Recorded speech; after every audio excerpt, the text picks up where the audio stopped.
We start the meditation with goodwill, a wish for our own true happiness, and the wish that other beings will be happy too.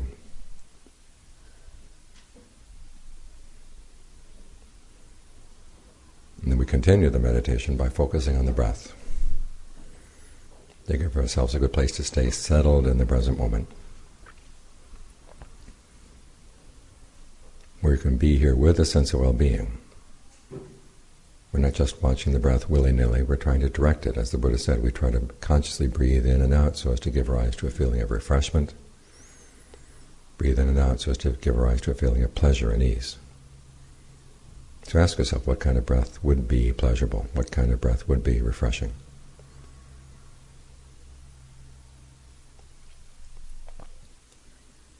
And one of the reasons we do these practices is because, as our chant says, we are the owners of our actions. We're responsible for what we do.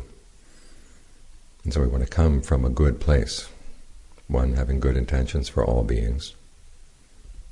And secondly, giving ourselves the strength and clarity inside to see what would be for our own good, our own well-being and that of others. And once we see it, having the strength to do it. Because sometimes we can see what would be good, but we don't have the strength. Sometimes we can't even see what would be harmless all around.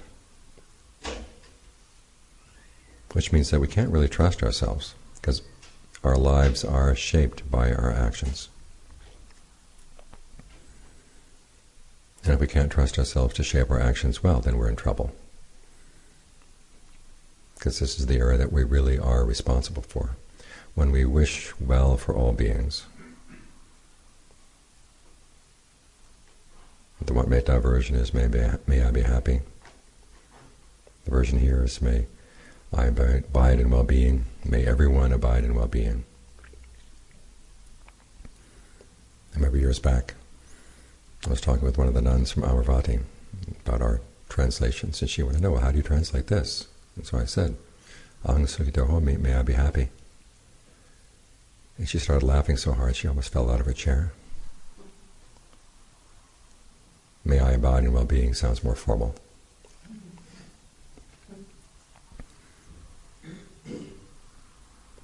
Then we go on to may all beings be happy, may everyone abide in well-being. Well, will everybody abide in well-being? Will everybody be happy? Probably not. But we want to make sure that that's our wish. That should be our motivation. This is why goodwill also has to be backed up by equanimity, realizing all beings are the owners of their actions.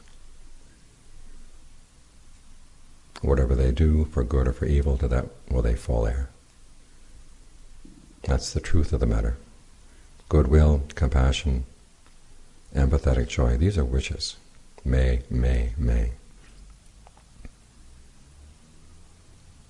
And equanimity is a statement of fact.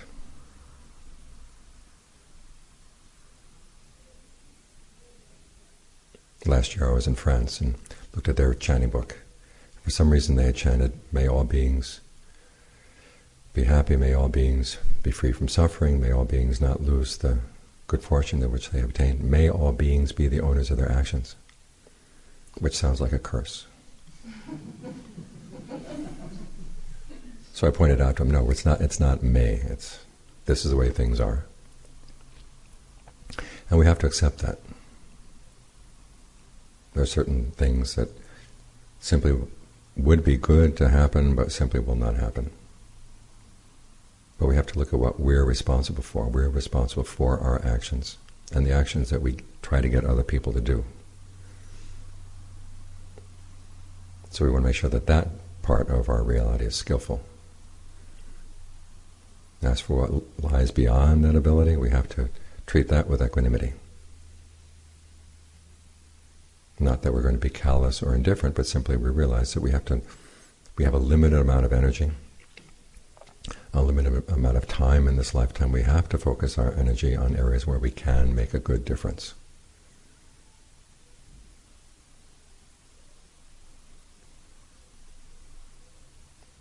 And that starts with our actions. And this is why we train the mind. So that when you think of doing something, or think of saying something, or even think of thinking something, We're coming from a good place, from a place of inner security,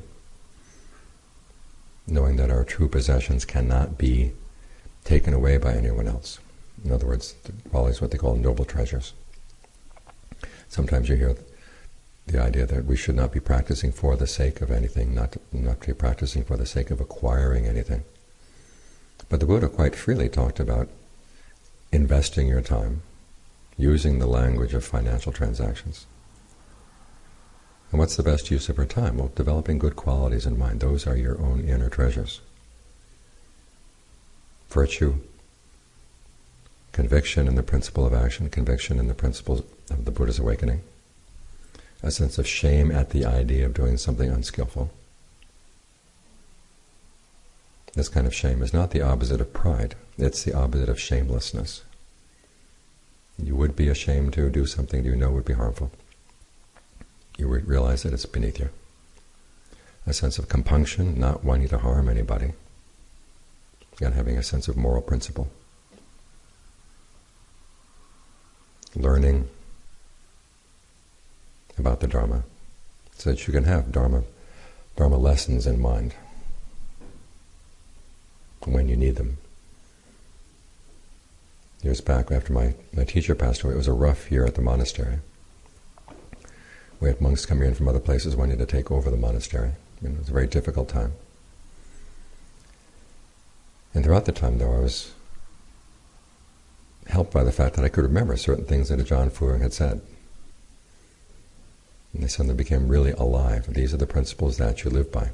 And holding on to those things helped get me through the year and to act as skillfully as I could. So that's a kind of treasure too, when you've got a good teaching that you can fall back on when things are difficult. Generosity is also a treasure, and discernment. Your ability to see what's skillful and what's not skillful,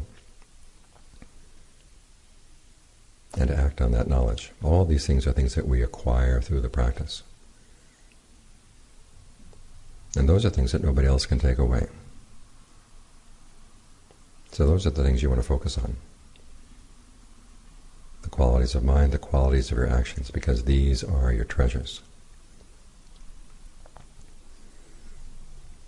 Out of compassion for the world, we do what we can to help. But we have to realize there are limitations on what we can do. If we focus too much on things that we can't do, we start ignoring the things that we can. And focusing on things for which we are not responsible, we start losing our focus on the areas where we are responsible.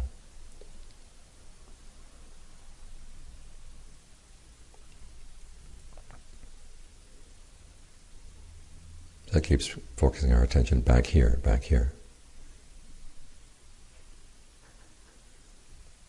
And as the Buddha said, you want to focus on seeing what's skillful, i.e. not killing, not stealing, not having illicit sex, not lying, not speaking divisively, not speaking harshly, not engaging in idle chatter, not giving in to greed, ill will, and wrong view. These are the things that you can choose to either follow or not follow, and they are within your power. It's interesting that when the Buddha talks about good actions, he never talks about establishing justice. He says acting skillfully.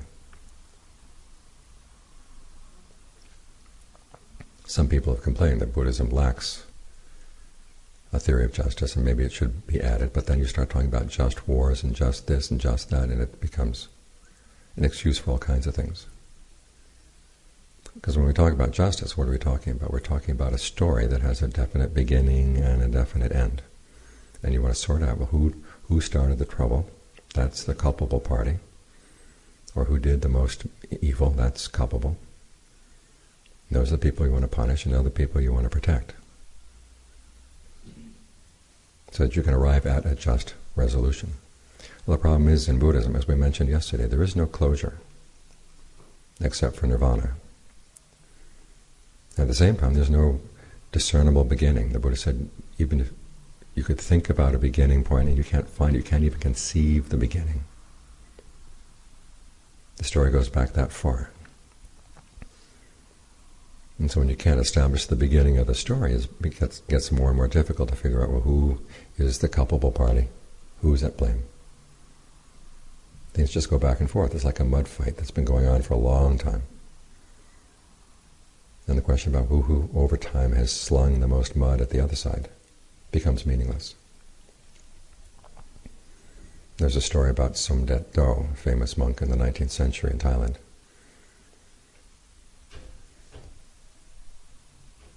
A young monk came to him one evening and complained about another monk who had just come up and hit him over the head. And Somdet Do looked at him and said, "Well, you hit him first." And the other monk said, "No, I didn't do anything at all. I've been perfectly innocent. He just came and hit me." Somdet Do kept saying, "You hit him first." The younger monk got upset, went to Somdet Do's superior, who must have been the Supreme Patriarch, because Somdet's a pretty high title. So the next time they had an opportunity to meet, the Supreme Patriarch asked him, "Okay, what did you mean about this issue with the young monk?" And Somdet Do said, "Well, it's karma. If he hadn't hit the other monk sometime in the past, maybe in the past lifetime, then the other monk wouldn't have hit him this time." And of course, you think about that, and well, who hit whom first? It just goes back and back and back. So instead of trying to arrive at a just solution of things, you try to arrive at a skillful way of approaching whatever the problem is, a compassionate way, a method that is, or approach that is motivated by goodwill, compassion, empathetic joy. In other words, how you go about things is important. The ends never justify the means, because it's all means. There are no final ends aside from nirvana. And even that is not always just. We think karma is going to work things out so everyone eventually will get their just rewards or just punishments. But the Buddha never talks about people deserving to suffer. Actions lead to certain consequences, but how those consequences are felt are going to be determined by the state of the mind at that point as well. We all know the story of Angulimala. He killed all those people, but then he became an arahant, which meant that he was avoiding a lot of suffering. And we all like if we're looking at it from Angulimala's side, it's a great story. We don't have to cash in all our chips or have everything tallied up for us before we're allowed out. But you can imagine the people whose relatives were killed by Angulimala, they felt he was getting away with murder, and he was. It seemed unjust. So karma is not always just. But notice what the Buddha did. He taught this person who had a lot of bad karma how not to create any more bad karma, and to basically get out of the feeding system. That was a gift.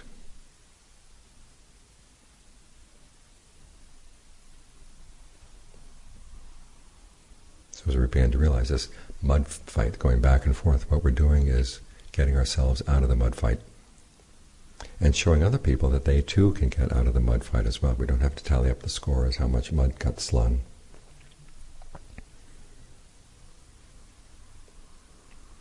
And in getting out, we don't just drop things and run. To get out requires generosity, virtue, requires developing attitudes of goodwill and compassion.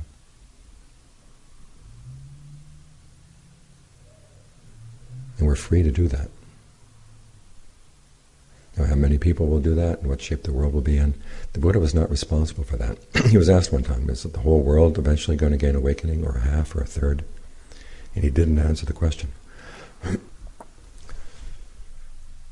Ananda, who was sitting in on the conversation, was concerned that the person who asked the question might get upset. So he takes the person aside and he gives an analogy.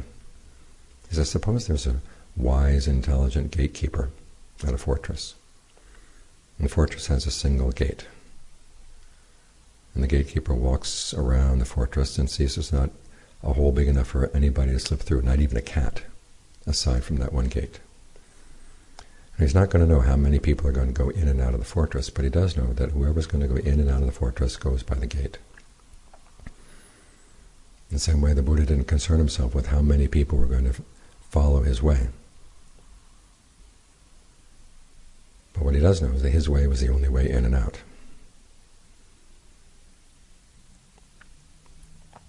So we're not here to establish a paradise on earth, or to see that justice gets done. We're here to act as skillfully and with as much compassion as possible.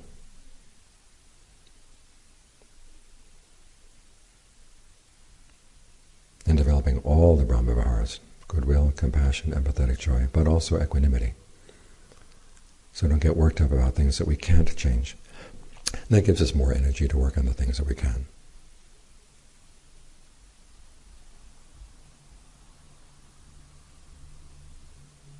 This is why we train the mind.